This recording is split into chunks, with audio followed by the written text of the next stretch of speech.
नमस्कार, स्वागत है आपका मथुरा न्यूज़ 24 में और मैं हूं आपके साथ बलराम शर्मा। वृंदावन एक पौराणिक भूमि कही जाती है और पौराणिक के साथ में इस वृंदावन ने एक ऐसी चीज़ें अपने अंदर सजो कर रख रखी हैं जो कि अकल्पनीय हैं, कल्पना से भी परे हैं। ऐसी चीज़ वृंदावन में देखने को मिलती हैं, सुनने को मिलती हैं। चमत्कार की भूमि कही जाती है। साथ ही योगीराज भगवान श्री कृष्ण की क्रीड़ा स्थली भी वृंदावन को माना जाता है। साथ में वृंदावन, क्योंकि जब भगवान योगीराज श्री कृष्ण की भूमि है तो यहाँ पर अपने आप में चमत्कार की भूमि तो ये खुद ही बन जाती है। ऐसे में आज हम जहाँ आपको लेकर के आए हैं, ये वृंदावन का सुप्रसिद्ध मंदिर है और वृंदावन का ही नहीं, समूचे विश्व का यह सुप्रसिद्ध मंदिर है। यह मंदिर शाहजी के मंदिर के नाम से जाना जाता है, शाह बिहारी जी मंदिर के नाम से जाना जाता है। इस मंदिर की एक खासियत और है, बहुत सारे लोग इसे इस नाम से ना जान पाए तो इसका एक शॉर्ट फॉर्म और बताता हूँ। इसे टेढ़े खम्भे का मंदिर भी कहा जाता है।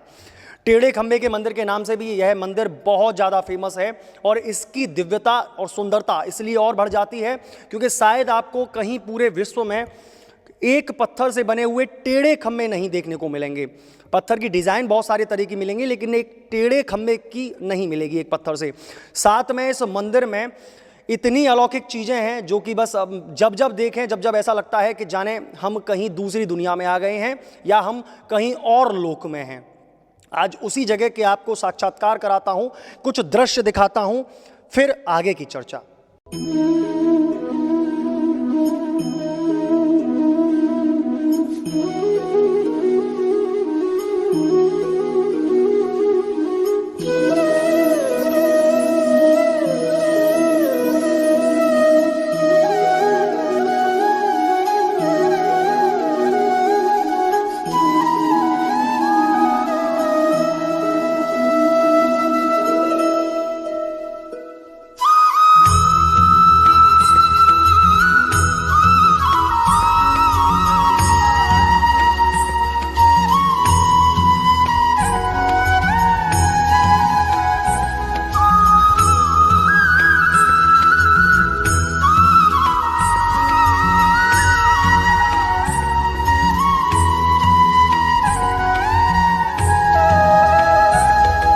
तो अभी आप जो दृश्य देख रहे थे, जो झूमर और जो लाइटिंग आप देख रहे थे, आप सोच रहे होंगे ये कहीं किसी म्यूजियम की है या कहीं कोई पौराणिक कोई जगह है वहाँ की यह चीज़ें रखी हुई हैं, लेकिन नहीं, ये मंदिर में साल में केवल 2 ही दिन के लिए यह कमरा खोला जाता है और इस कमरे को बसंती कमरा कहा जाता है, जो कि बसंत पंचमी के दिन ही खोला जाता है। 2 दिन के लिए यह पूरा कमरा खुलता है और इस कमरे में जो झाड़ फन्नूस हैं वो ना जाने कहाँ कहाँ से आई हैं। मतलब केवल इंडिया से ही नहीं, इंडिया के बाहर से सारी झाड़ फन्नूस आई हैं और इनकी जो सुंदरता है, जो इनकी कलाकारी है, बस वो एक टक निहारने को जी करता है। पहले तो मैं आपको उस स्थल के दर्शन करा दूं क्योंकि हम बसंत पंचमी से 1 दिन पहले आए हैं तो तैयारियों का दौर यहाँ चालू है। साफ सफाई चल रही है, मंदिर में व्यवस्थाएं सुदृढ़ बनाने के लिए अच्छी, क्योंकि श्रद्धालु जो आएंगे, एक तो सबसे बड़ी बात कि कोविड-19 इस वक्त चल रहा है, साथ में जो श्रद्धालु आते हैं वो हजारों और लाखों की संख्या में आते हैं। तो ऐसे में श्रद्धालुओं को सुख सुविधा रहे, कहीं परेशानियों का सामना ना करना पड़े, इसके लिए व्यवस्थाएं बनाई जा रही हैं, साफ सफाई भी चल रही है। पहले मैं आपको वो दृश्य दिखा देता हूं जहां बसंत पंचमी के दिन भगवान विराजमान होते हैं। वो दृश्य मैं आपको दिखाता हूं। आप मेरे सामने स्क्रीन पर देख रहे होंगे यह जो सिंहासन जो दिख रहा है आपको, 16 तारीख यानी बसंत पंचमी वाले दिन यहीं इसी जगह भगवान विराजमान होंगे और यहाँ से अपने भक्तों को दर्शन देंगे, अलौकिक दर्शन देंगे। और साथ में जब अलौकिक तो अपने आप में ही हो जाता है क्योंकि राधा और कृष्ण का स्वरूप अपने आप में एक टक निहारने जैसा होता है कि मन नहीं हटता है, बस निहारते जाओ उनकी मूरत को।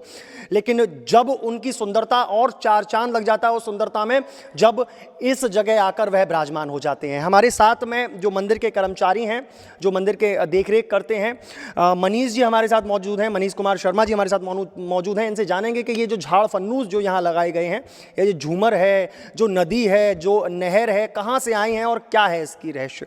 पहले तो बहुत बहुत स्वागत मनीष जी हमारे चैनल में आपका। मनीष जी, क्या विशेषता है इस कमरे की? देखिए, इसको बोलते हैं बसंती कमरा।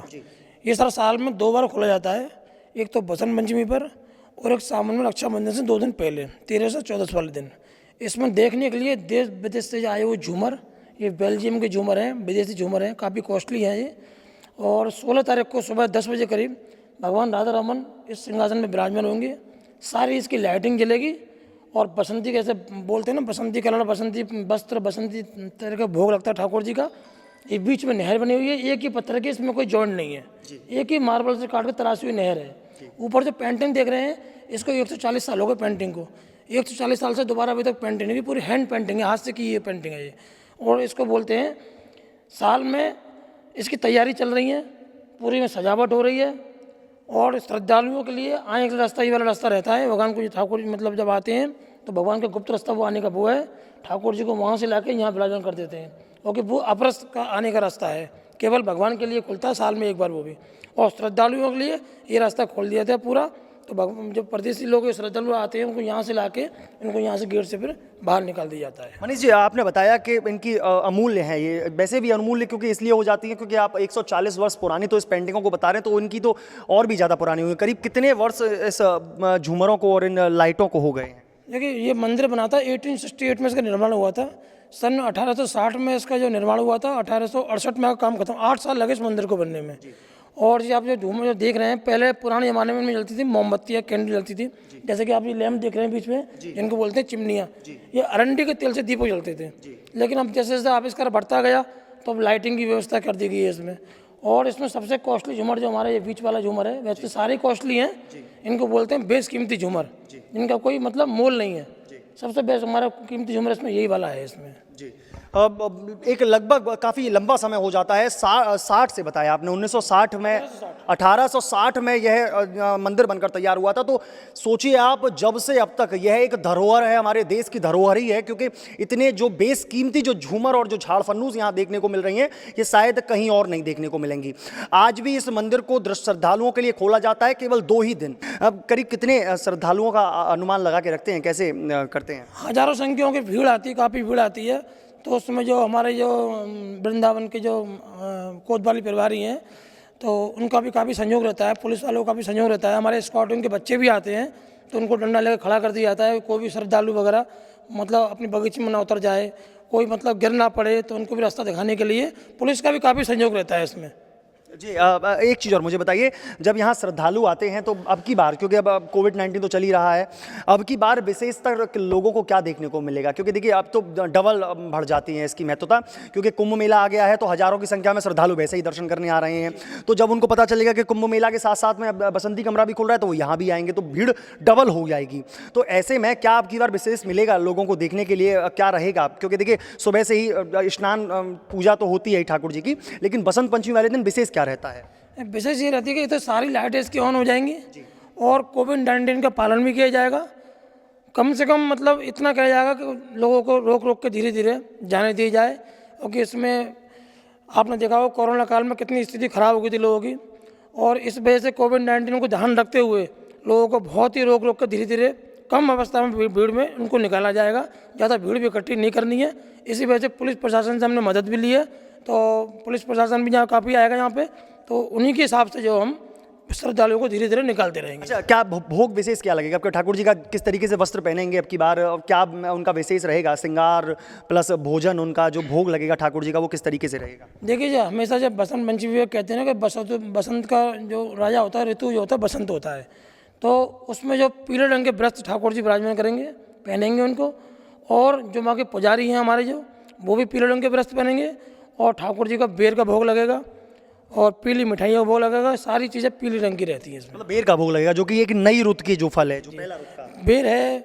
जो आपने सुना होगा जो रसबेरी आती है, उसका भी भोग लगेगा इसमें, और ज़्यादातर मिठाइयाँ ज़्यादा रहेंगी उसमें, मिठाइयाँ ज़्यादा रहेंगी।